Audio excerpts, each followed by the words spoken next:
Ayan guys, magluto tayo ng buta daikon. Masarap yan. Grabe. Yan ay simpleng pagkain lang at ulam, ba't napaka sarap at masustansya guys. Kung gusto nyong malaman ang ano niyan is madali lang. Yung pinaka-seasoning niya, okay?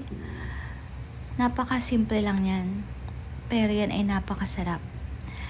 At yan, at nagprito ako ng slice na baboy guys. Lalagyan natin ng yakiniku tali, tsaka piman, at magtutorta din tayo. And at in-slice ko ng ganyang kalalaki ang cabbage at in-steam ko guys. Yan ang lalagay ko sa ilalim ng pinarito kong karne ng baboy guys, na may tali ng yakiniku and bell pepper. Ayan, tapos na siya guys. Kain na tayo. Masarap yan. At yan ay tortang talong. Wow. Kain na tayo guys.